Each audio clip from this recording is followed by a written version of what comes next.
Guys, napila ito guys, kaya bibirahin na lang natin ng ano, i-adobo natin sa gata na may papaya.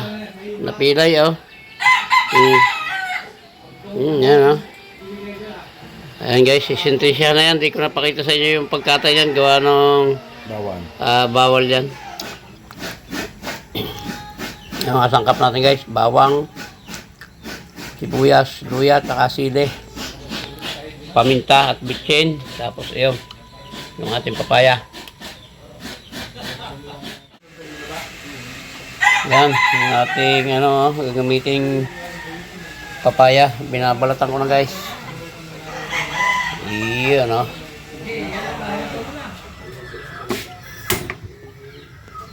Iyan na guys, pagkatapos ng maiksing panahon, siya hiwa-hiwalay na. Papakulan muna natin guys sa tuyo at saka sa suka. Mamaya natin yan igigisa. Diretso gata na. Kaya takpan muna natin guys. Kaya natin siyang lumambot. Hindi ko nalagyan ng tubig yan. Ano lang yan?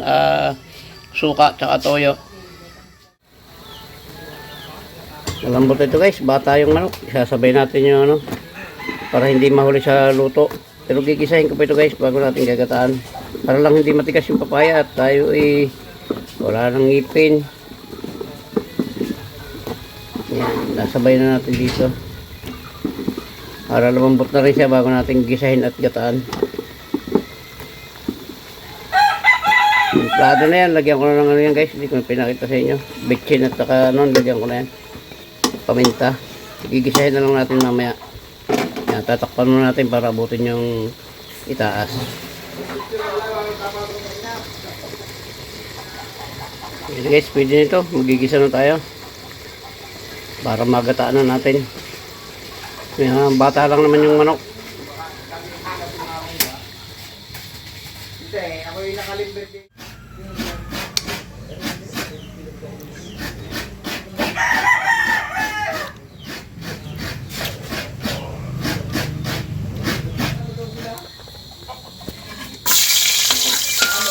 Okay, nagano na tayo. Isa na natin ito ating manok. Adobo sa gata po guys. Yan, sa akong sili. Adobo sa gata.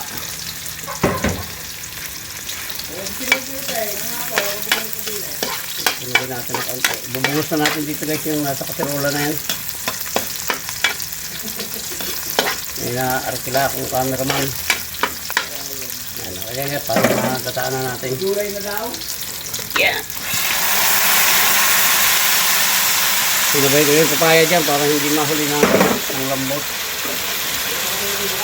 Yan o. Saan natin gagataan na. Yan guys, gagatain na natin yung ating ano.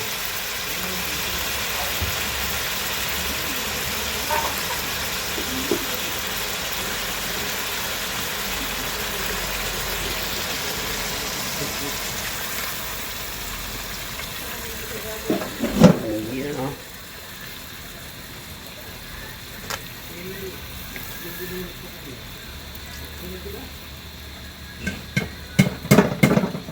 Hayatin ako dito sa sayang.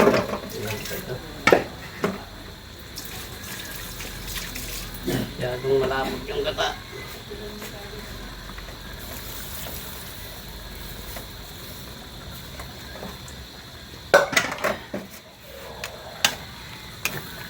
Halo-haloin na natin ito guys. Hindi natin ito ano. Hindi natin ito tatakpan. Kaya natin siya lumampot na ganyan. Para hindi magbubuo yung ano. Yung kanyang gata. Yan. Ayos mo yan guys. At mamaya natin yan ano. Mamaya natin titikman. Yan guys. Malapit ito. Pumanohin lang natin guys, para lalangis-langisin natin para masarap na masarap at saka para mas malambot siya at wala nang ngipin ang inyong lingkod. Pustis na ang ating susunod na content dito guys. Yan, kaya lang natin siyang ano, magmanti-mantika. Guys, naglalangis na, halos ano na yan, malakas lang ang apoy niya kaya may nakikita pa kayong kumukulo. Yan, ayos na yung alat, okay na. Okay na ito guys. Tama na ito at baka mag-overcook yung ating papaya. Muli po ay maraming salamat po sa inyong lahat. Sa lahat po ng umabot na dulo ng vlog na ito na pagluluto ng adobo sa gata. Ayan guys. Muli po ay hanggang dito na lang at maraming salamat po sa inyong lahat. Mabuhay po kayo at mabuhay tayo lahat. Bye-bye na po. I love you all.